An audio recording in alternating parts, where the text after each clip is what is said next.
Hello 900 children. In previous class I taught you Christianity. Today I am going to teach you Islam. Islam originated in Arab. Arab is a peninsula of West Asia. It is basically a desert which is not suitable for agriculture. Thus, the Arabs migrated to fertile lands and settled in places where water was available. Such places were Mecca and Medina. In the beginning, Arabs worshipped many objective children like nature, stones, trees, and streams as gods. After that, Kaaba was considered to be the one of the most important religions of the places. Now let's study about the life of the Muhammad Paighambar. Prophet Muhammad Paighambar was born in 570 CE at Mecca children. He was born in Mecca. His parents were Abdullah and Amina. He was a shepherd in the beginning. He started visiting to Mecca and Syria for business. Then he married a widow named Khatija in Mecca, where he was employed by her. Okay, children. Then they had 2 sons and 4 daughters. He achieved the enlightenment at the age of 40 years and was called as a messenger of God by his disciples. When he was in a deep meditation, he used to share his messages with his disciples. They were considered as the messengers of the God by his followers. Such collections of messengers were compiled and published later.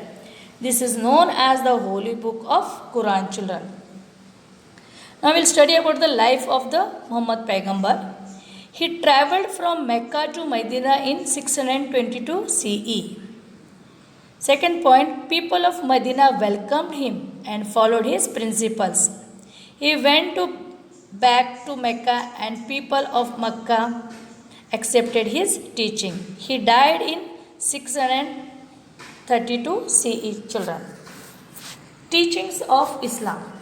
Islam means submissions of oneself before the God, and Muslims means the followers of the gods. Teachings of Islam. First point, God is one. A simple prayer is enough to win the heart of the God, children.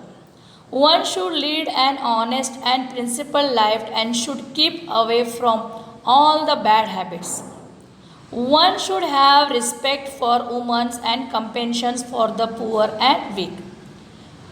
Rituals of Islam. There are 5 important rituals. First one, Kalma. Believe only in Allah. Muhammad is his prophet. Second, Namaz. Prayer for Allah for 5 times a day. Third, Roza, fasting in the month of Ramzan. Zakat. Definite sum to be spared in the income to give to the poor. Fifth one, Hajj. Pilgrimage to Mecca once in a lifetime. Now we'll study about the expansions of the Islam. After the death of Muhammad Paighambar, the caliphs took over the responsibility of promoting Islam, children. The all responsibility went to caliphs. Caliphs also are known as a successor of Paighambar. With the sincerity efforts of caliphs, Islam spread from Spain to India within a century.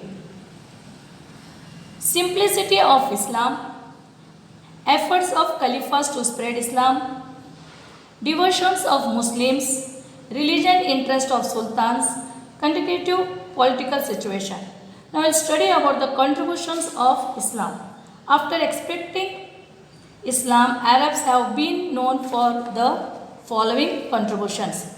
Medicine for measles and other diseases and books on medicines. New inventions in science and mathematics.